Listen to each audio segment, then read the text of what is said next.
오늘 우리에게 주신 말씀은 응답하시는 하나님이라는 제목으로 말씀 나누겠습니다. 오늘 본문은 통곡과 탄식을 통하여 하나님의 약속들을 보여주고 있습니다.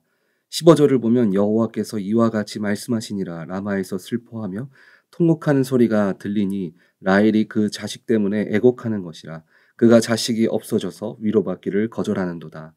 첫 시작은 라헬의 통곡을 이야기하면서 통곡하는 선민 포로를 향한 위로 형식의 포로 귀환 약속을 말씀해 주고 있습니다. 창세기 30장을 보면 야곱은 라헬과 힘들게 결혼을 하였습니다. 라헬은 야곱의 깊은 사랑을 받았습니다.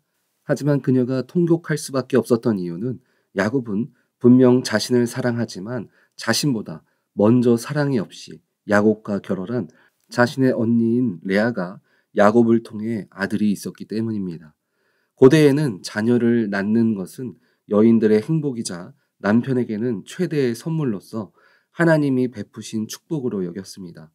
자신의 남편은 자신을 끔찍히 사랑하지만 자녀가 없는 것은 자신의 여정을 통해서 자녀를 낳을 만큼 너무나 큰 고통이었습니다. 그렇게 자신의 소원인 자녀가 없는 위로를 단호하게 거절할 만큼 절망에 빠진 그녀의 모습을 빗대어서 나라를 잃은 유다 백성들의 통곡을 비유해서 말해주고 있습니다. 그런 그들에게 주신 하나님의 말씀은 16절을 보면 여호와께서 이와 같이 말씀하시니라 내 울음소리와 내 눈물을 멈추어라 내 일을 삭슬 받을 것인즉 그들이 그의 대적의 땅에서 돌아오리라 여호와의 말씀이니라. 통곡하는 그를 위로하시면서 다시 포로 귀환의 약속을 말씀해 주고 있습니다. 우리는 통곡과 탄식을 기도의 모습으로 볼 수 있습니다. 너무나 슬퍼서 말할 수조차 없는 사무엘의 어머니인 한나의 간절한 기도도 있지만 오늘 본문은 통곡의 소리라는 표현을 보면 부르짖는 기도를 의미하고 있습니다. 그런 간절한 기도 속에서 주님은 들으시고 응답해 주십니다.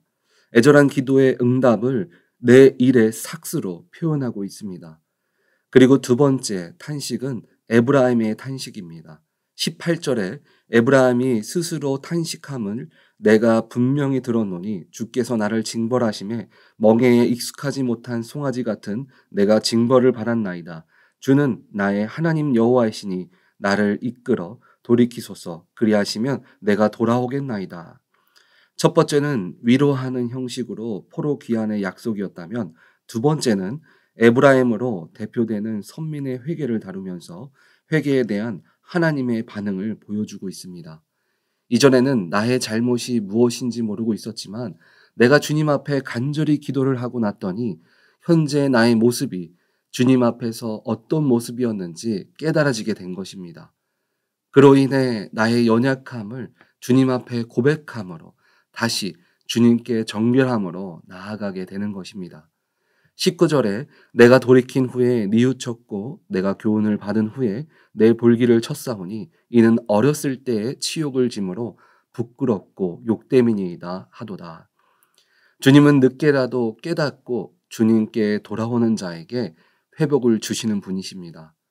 유다는 자신들의 삶이 하나님과 멀어지는 삶이라는 것을 오랜 시간 깨닫지 못했습니다. 그런 부족한 우리들을 끝까지 포기하지 않으시고 주님은 돌아올 때까지 기다려 주셨습니다. 20절을 보면 에브라임은 나의 사랑하는 아들 기뻐하는 자식이 아니냐 내가 그를 책망하여 말할 때마다 깊이 생각하노라 그러므로 그를 위하여 내 창자가 들끓으니 내가 반드시 그를 불쌍히 여기리라 여호와의 말씀이니라. 오늘 본문의 내용은 통곡과 탄식을 통해서 주님께 기도하는 자에게 응답하시는 하나님의 모습들을 보았습니다. 그렇다면 어떤 기도가 하나님이 응답하는 기도인지 오늘 말씀을 통해서 나눠보도록 하겠습니다. 하나님이 응답하시는 기도 첫 번째는 생각에서 멈추지 말고 입술로 기도해야 합니다. 하나님은 물론 우리의 머리카락 숫자까지도 다 아시는 분이십니다.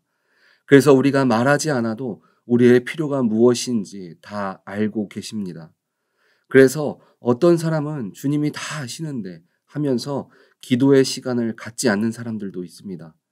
15절, 16절을 보니까 라헬은 통곡하고 주님은 내 울음소리와 내 눈물을 들으셨다라고 말씀하십니다. 하나님은 다 알고 계시지만 우리의 부르짖음을 듣기를 원하십니다. 왜 그럴까요? 우리가 부르짖어 기도하는 것에는 나의 믿음의 의지가 나타나기 때문입니다. 하나님은 우리의 간절한 기도를 통해서 하나님을 전적으로 의지하고 있는지 그 믿음을 확인하고 계시는 것입니다.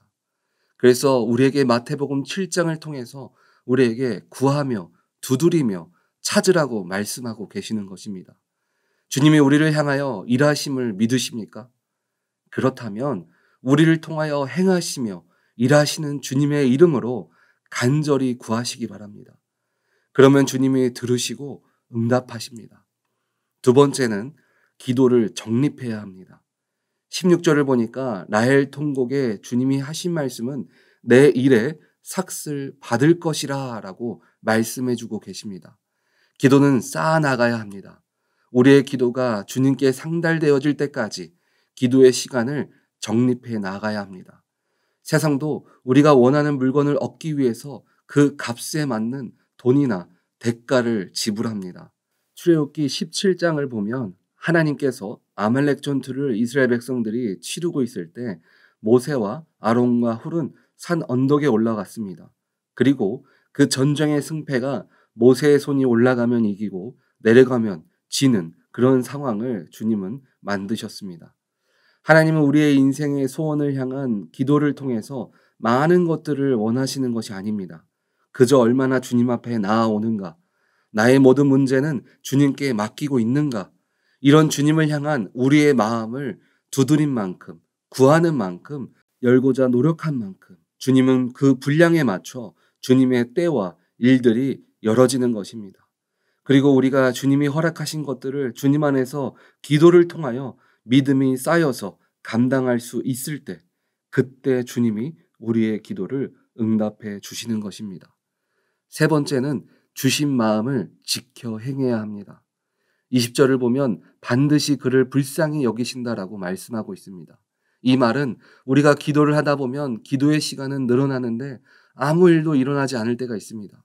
그리고 우리가 기도하다 보면 환경은 변하지 않는데 마음에 뜨거움이 있을 때가 있습니다. 그런데 사람들은 그때 응답되었다고 기도를 멈추는 경우들이 있습니다. 기도를 해도 상황이 바뀌지 않는다고, 그리고 주님이 마음은 주셨는데 아직 그 응답이 눈으로 아직 보이지 않는다면 우리는 주신 마음을 갖고 쉬지 말고 끝까지 기도해야 합니다. 기도는 마치 마라톤 경주처럼 지금 내가 끝에서 서 있다고 해서, 그리고 현재 내가 맨 1등의 자리에서 뛰고 있다고 해서 끝난 것이 아닙니다. 결승 지점을 지나 승리할 때까지 우리는 주님이 우리에게 허락하신 마음을 지켜 나가야 합니다. 그때 주님은 우리의 기도를 응답해 주십니다. 오늘 말씀을 준비하면서 내 자신이 힘들고 어려울 때 나는 무엇을 가장 먼저 하고 있는가를 생각하게 되었습니다. 그러면서 떠오르는 찬양이 기도할 수 있는데 라는 찬양이었습니다. 그 가사를 보니까 기도할 수 있는데 왜 걱정하고 있습니까? 기도하면서 왜 염려하고 있습니까? 기도할 수 있는데 왜 실망하십니까? 기도하면서 왜 방황하고 계십니까? 주님 앞에 무릎 꿇고 간구해 보세요. 마음을 정결하게 뜻을 다하여 기도할 수 있는데 왜 걱정하십니까? 맞습니다. 우리가 기도할 때 우리의 염려도 근심도 방황도 주님이 붙들어 주십니다. 우리 오렌지 한인교회 성도님들은 여러분들의 삶의 모든 부분에서 기쁘거나 슬프거나 어려운 일들이 있을 때, 그리고 여러분들의 인생의 소원이 있을 때 주님께 먼저 기도함으로 응답하시는 주님을 모두 경험하시기를 주님의 이름으로 축원드립니다. 아멘.